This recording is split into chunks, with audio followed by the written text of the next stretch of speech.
Study point. तो आप सभी का मैं दोबारा से हार्दिक स्वागत करती हूँ अपने चैनल के अंदर। तो देखिए आज हम क्या करने वाले हैं, आप सभी की भारी मांग पे अपने दोस्तों के लिए, अपने सहपाठियों के लिए मैं लेके आई हूँ ये सेकंड चैप्टर हिस्ट्री का।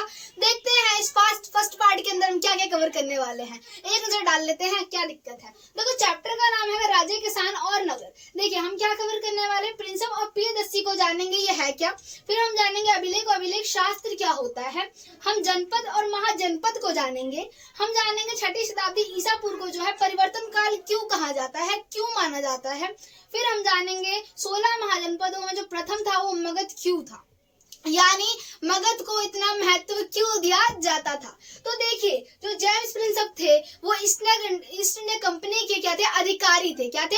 अधिकारी थे। कौन? James Prinsep.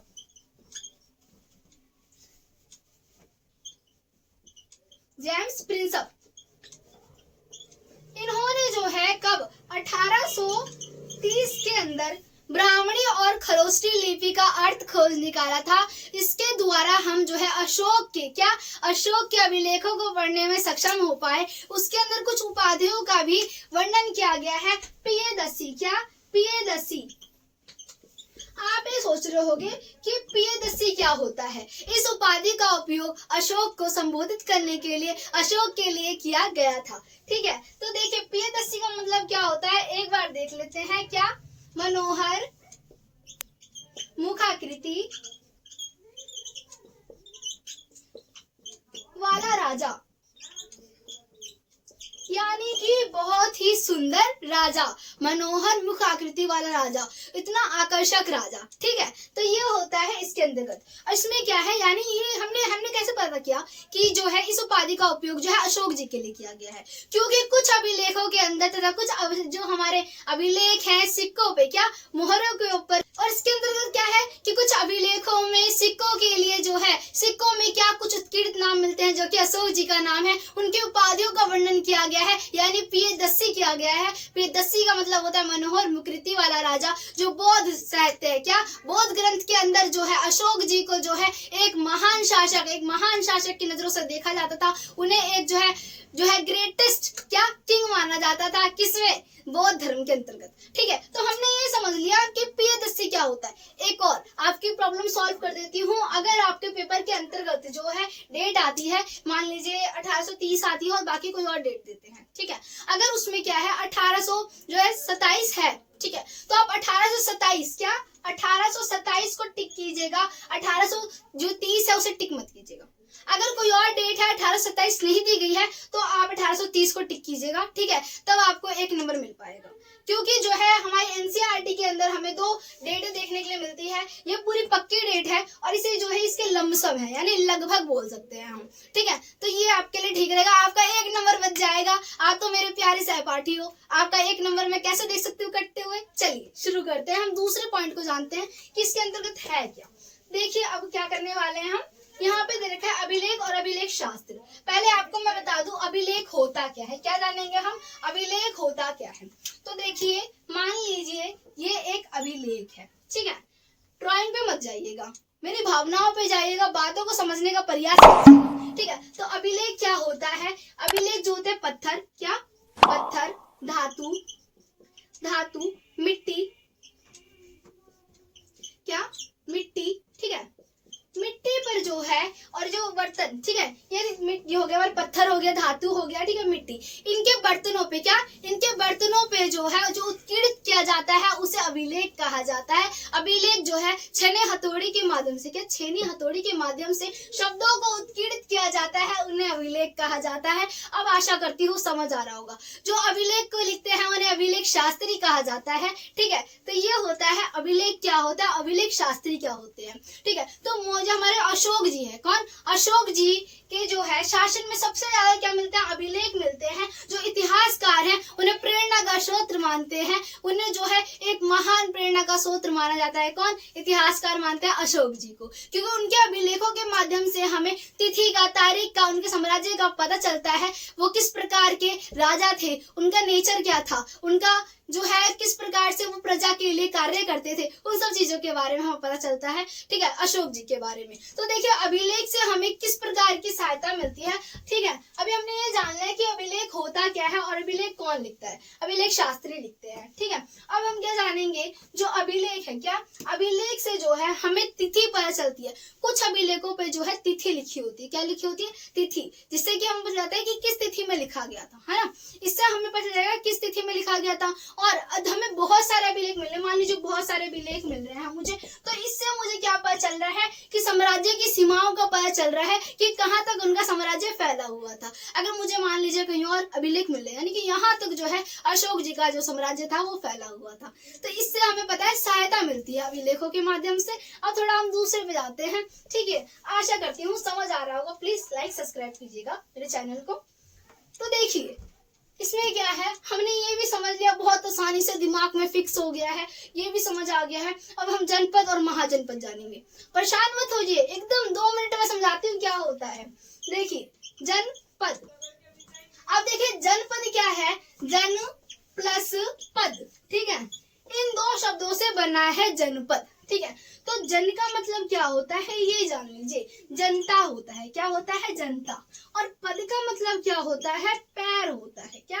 पैर। जहाँ पे जनता ने पैर रखे वहां पे निवास किया, वहीं रहने लग गई, उसी को जनपद कहा जाता है। इस शब्द का उपयोग जो है 1500 कब 1500 ईसा पूर्व में जो है बहुत ज्यादा उपयोग किया गया था। किसका? जनपद शब्द का उपयोग किया गया था। अब हम क्या जानेंगे, हमने जनपद जाना और हम महाजनपद जानेंगे ये है क्या। ठीक है, अब देखिए हम जानते हैं कि महाजनपद कितने थे और इनके बारे में जो प्रसिद्ध महाजनपद थे वो क्या थे। ठीक है, तो देखिए 16 महाजनपद थे। कितने थे? 16 महाजनपद थे। क्या?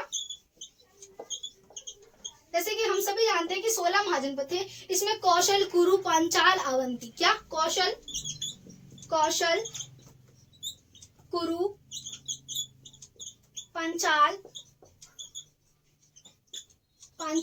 अवंती, वज्जी। क्या? वज्जी। ठीक है, और मगध को मत भूलिएगा। ठीक है, तो ये जो है सबसे प्रसिद्ध महाजनपद थे। क्या थे? सबसे प्रसिद्ध महाजनपद थे वो ये है। ठीक है, 16 महाजनपद।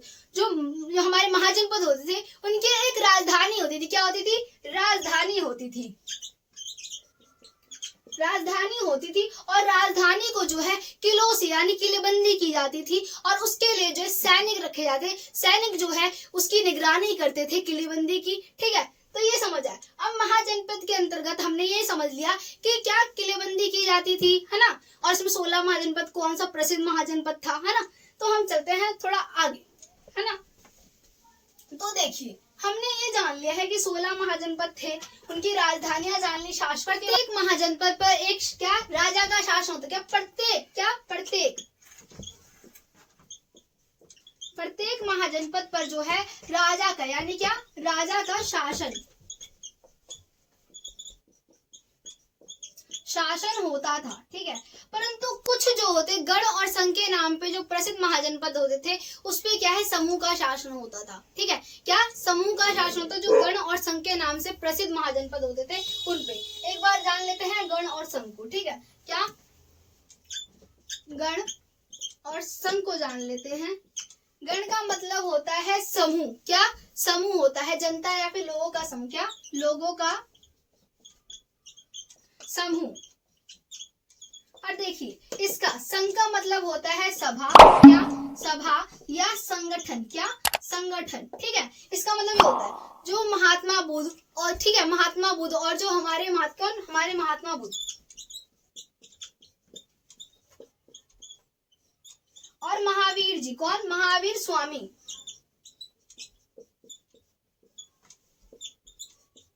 ये तीनों ही जो है इन गणों से संबंधित थे। ठीक है, महात्मा बुद्ध और जो महावीर स्वामी हैं वो इन्हीं गणों से संबंधित थे। आशा करती हूँ समझ आ रहा होगा। ठीक है, तो इसमें हमने क्या समझ लिया कि जनपद क्या होता है, महाजनपद क्या होता है ना। अब हम क्या जानेंगे कि जो हमारी 6ठी शताब्दी ईसा पूर्व है उसे परिवर्तन काल क्यों कहा जाता है, क्यों माना जाता है परिवर्तन काल। तो एक नजर फिर से हम देख लेते हैं कि परिवर्तन काल क्यों कहा जाता है। तो देखिए इस टाइम जो है क्या सिक्कों का प्रचलन होने लगा था। क्या सिक्कों का प्रचलन होने लग गया था। देखिए क्या सिक्कों का सिक्कों का विकास, ठीक है। और इसमें क्या हुआ था, नगरों का उदय हुआ, क्या उदय होने लग गया।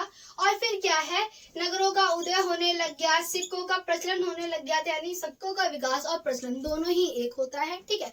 और इसके अंतर्गत क्या होता है, नगरों का उदय होने लग गया था, ठीक है। इसमें बौद्ध और जैन साहित्य, बौद्ध और जैन साहित्यों की रचना की गई थी, लोग इसे अपनाने लगे थे, इसके दर्शन से प्रेरित होने लग गए थे, ठीक है। और लोहे का प्रचलन बढ़ गया था, लोहे का उपयोग करने लगे थे, लोग फाल के हलों का उपयोग करते थे, जिससे कि कृषि बहुत ही अच्छी होती थी, उत्तम स्थिति की कृषि होती थी, जिससे कि आर्थिक स्थिति बहुत अच्छी हो रही थी, ठीक है। तो इसीलिए इसे परिवर्तन काल कहा जाता है, 6ठी शताब्दी ईसा पूर्व को, ठीक है। सिक्कों का प्रचलन हुआ, ठीक है, साम्राज्य का उदय हुआ, फिर नगरों का उदय हुआ, क्या साम्राज्य का उदय, नगरों का उदय, 3 पॉइंट। फिर उसके बाद क्या है, उसके बाद क्या हुआ कि जैन और जो बौद्ध साहित्य थे, ठीक है, उनकी रचना होने लग गई, ब्राह्मण जो थे, क्या ब्राह्मण ग्रंथों की रचना होने लगी, क्या ब्राह्मण ग्रंथों की रचना होने लग गई।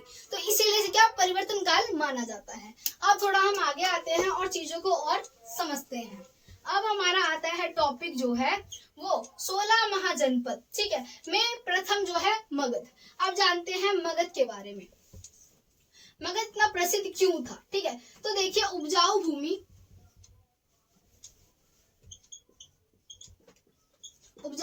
थी, ठीक है।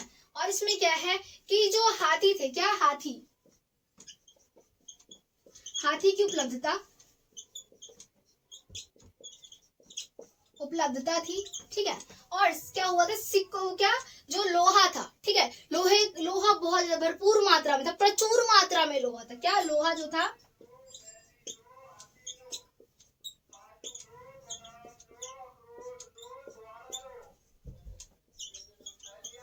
ठीक है। सुरक्षित राजधानी थी, क्या थी, सुरक्षित। और जो थे योग्य शासक थे, क्या थे, योग्य शासक। इसी के कारण जो है मगध इतना ज्यादा क्या था, ज्यादा ही क्या हुआ था कि उसका विकास होने लग गया था, ठीक है, उसका उदय होने लगा था, बहुत ही शक्तिशाली था। उसकी जो राजधानी थी वो क्या थी, सुरक्षित थी, ठीक है, वो पहाड़ियों से घिरी हुई थी, क्या पहाड़ियों से घिरी हुई थी। और जो क्या था, वो नदियों के बीच में, यानी गंगा नदी के बीच में था, ठीक है, स्थित था। इसीलिए वहां की क्या भूमि जो थी बहुत ज्यादा उपजाऊ थी, कृषि बहुत उत्तम किस्म की होती थी, चावल की खेती भी उत्तम किस्म की होती थी, ठीक है। तो ये समझ आया। अब हाथी का उपयोग क्यों किया जाता था, हाथी जंगलों में प्रचुर मात्रा में थे, क्या जंगलों में हाथी प्रचुर मात्रा में थे, उनका उपयोग जो है लड़ाई में, ठीक है, क्या दरवाजों को तोड़ने के लिए, ठीक है, द्वार को तोड़ने के लिए किया जाता था। उसके बाद आता है हमारा लोहा का उपयोग है नहीं, लोहा प्रचुर मात्रा में था, जिसके द्वारा हथियार बनाए जाते थे, है ना। और फिर क्या, सिक्कों का प्रचलन में लगा था, यानी सिक्के बनाए जाते थे, फाल के हल बनाए जाते थे। उसके बाद जो है इसमें क्या है कि योग्य शासक, बिंबिसार, अजातशत्रु, अशोक, मौर्य, ये शासक क्या थे, बहुत ज्यादा ही योग्य शासक थे, जिनके द्वारा जो है मौर्य साम्राज्य यानी कि उसका उदय हुआ था, और ये इतना ज्यादा फला फूला, ठीक है। ये हमारा जो है 150 सालों तक चला सिर्फ, परंतु इसे इतिहास में, यानी भारत के इतिहास में महत्वपूर्ण शासन काल माना जाता है, ठीक है। तो ये था हमारा क्या 16 महाजनपद। आशा करती हूँ आपको मेरी वीडियो अच्छी लगी होगी। I hope